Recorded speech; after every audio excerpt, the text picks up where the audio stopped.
Share market इतना गहरा कुआं है जो पूरे देश की पैसे की प्यास बुझा सकती है।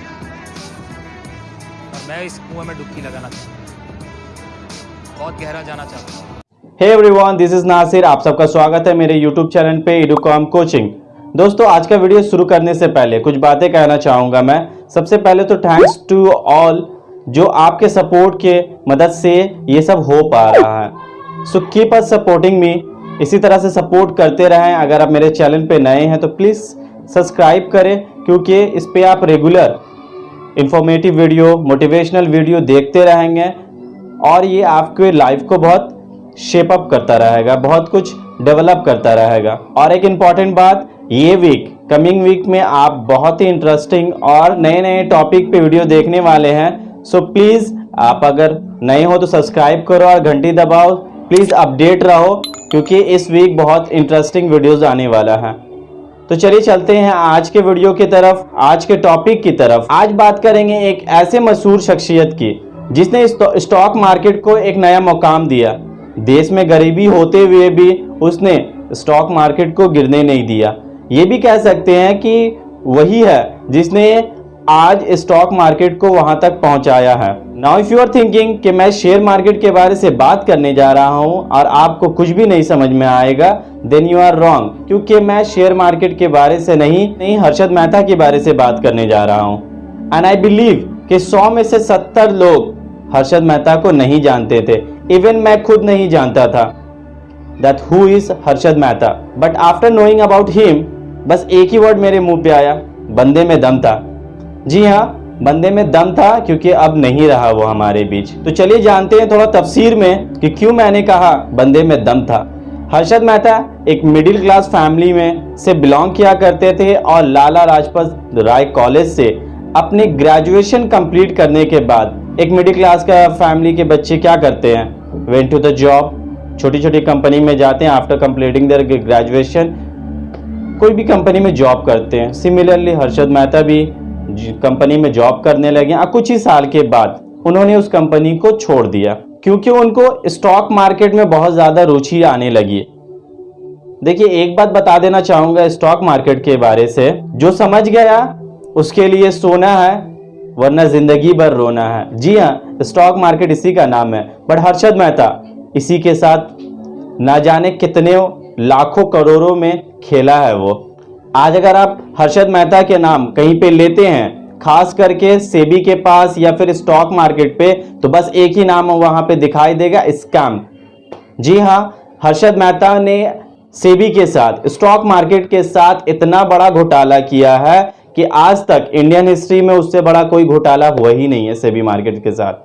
हर्षद को स्टॉक मार्केट का बहुत सारा नॉलेज हो चुका था, क्योंकि उसको बहुत ज़्यादा इंटरेस्ट था इसमें।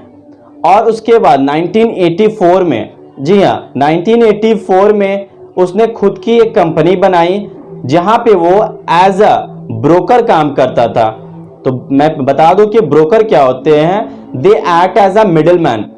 अगर आपको पैसे की ज़रूरत है तो वो आपको देगा, किससे लेकर, किसी और से लेकर, वो मिडलमैन का काम करेगा। और ये ब्रोकर हम लोग आसपास में आज के डेट पे बहुत कुछ देखते हैं, बिकॉज हम लोग कहीं पे भी डायरेक्ट काम नहीं कर सकते हैं। यहाँ there is a middleman. Okay, अब मिडलमैन का क्या काम रहता है, कुछ पैसे रख के आपका काम कर देना। तो ये हर्षद मेहता को ये बहुत अच्छे से आता था, और वो छोटी मोटी कामों में पैसे नहीं लगाकर वो बड़े जगह पे शेयर्स मार्केट पे पैसे लगाया करता था। अब ये घोटाले के बारे से जानने से पहले आपको बैंकिंग सिस्टम के बारे से जरा सा जानना पड़ेगा। एक्चुअल में एक बैंक को अगर पैसे की जरूरत होती है तो वो क्या करते हैं, दूसरे बैंक से पैसा मांगते हैं एज अ सिक्योरिटी डिपॉजिट पे, कुछ पैसा डिपॉजिट पे। इसके लिए बैंक या आरबीआई एक बिल यूज करते थे, बैंक रिसिप्ट, बीआर। अगर आप कॉमर्स स्टूडेंट होंगे तो ये बात पता होगा बीआर किसे कहते हैं। तो हर्षद मेहता का इस चैनल इतना स्ट्रांग हो चुका था कि सब जगह पे उसका अपना एक नेटवर्क, अपना एक कांटेक्ट बैठ चुका था। अगर ये बैंक को पैसा का जरूरत है या सिक्योरिटी का जरूरत है, इससे ये पैसा ले लेता, ओके, फिर ये दूसरे बैंक से भी ले लेता। इस तरह से क्या करता, वो पैसे को स्टॉक मार्केट में लगाता और उससे वो मुनाफा कमाता और दोनों को देता। अगर देने में लेट हो जाता तो वो क्या करता, तीसरे बैंक से पैसा लेता।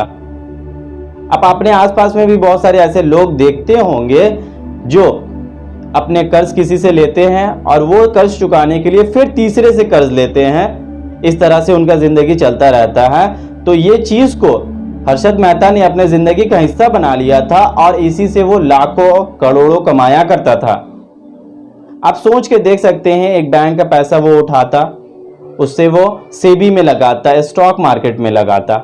उसके बाद जब वो बैंक को पैसे की जरूरत होती, वो अपना पैसा जब मांगता तो वो क्या करता, दूसरे बैंक से उठाकर पैसा दे देता। तो यहाँ पे बैंक को तो अपना पैसा मिल गया, बट ये क्या कर रहा है, वो पैसे को स्टॉक मार्केट में लगा के वहां से प्रॉफिट कमाता था।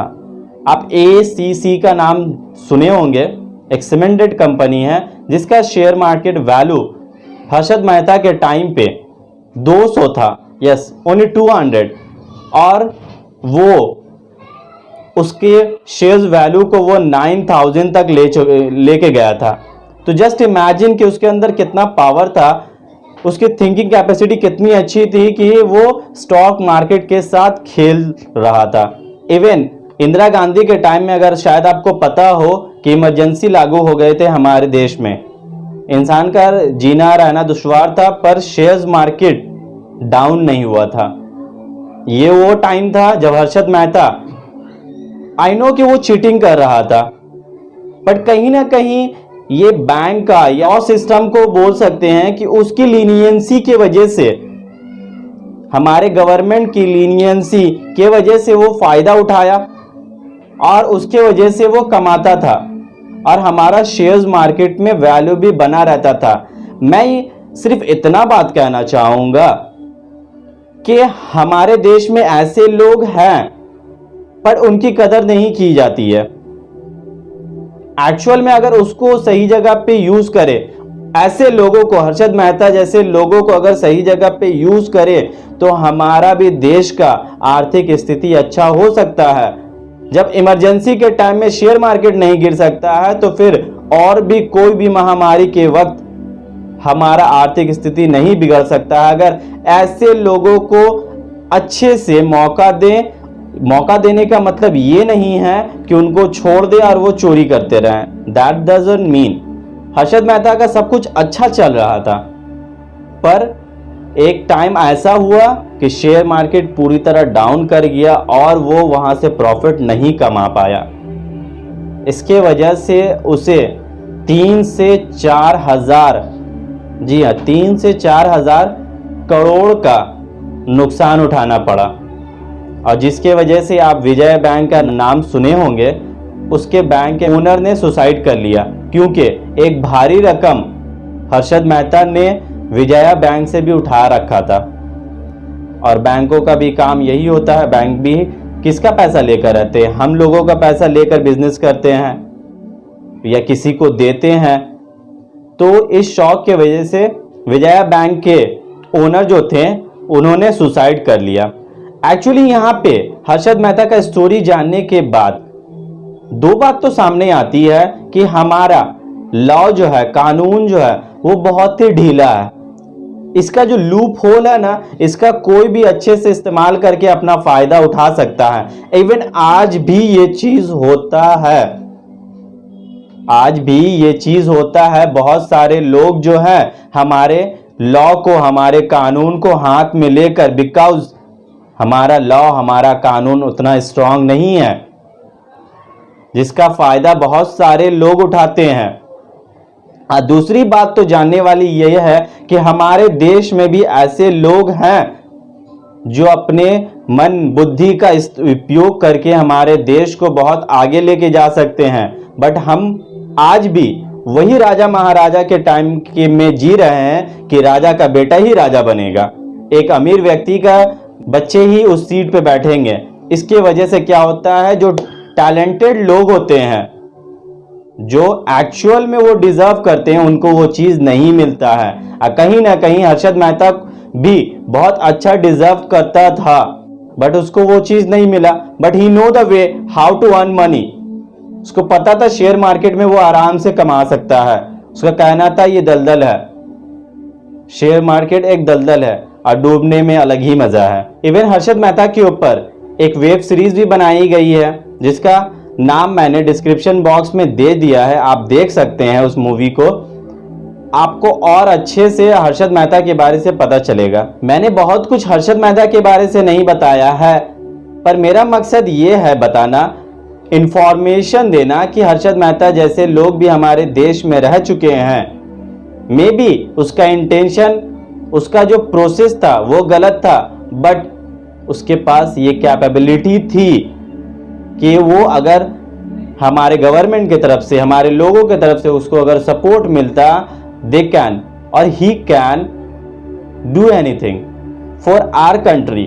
तो ये चीज हमारे देश के लोगों को समझना होगा, हमारे हायर अथॉरिटी को समझना पड़ेगा कि जो चीज जिसके अंदर कैपेबिलिटी हम उसको दें, ताकि वो चीज, वो काम अच्छे से हो पाए, ना कि ये मेरा बेटा है या यहाँ पे बैठेगा।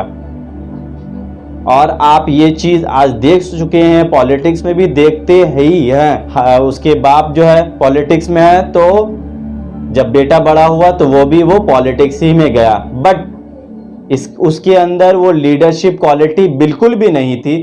फिर भी ही इज देयर बिकॉज उसके बाप जो थे वहां पे थे।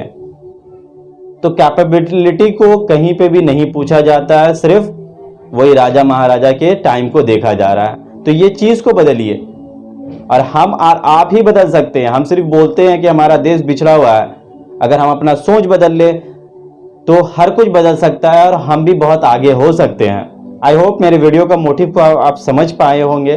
मैं हमेशा यही कोशिश करता हूं आप तक ऐसे नए नए टॉपिक को पहुंचाने का।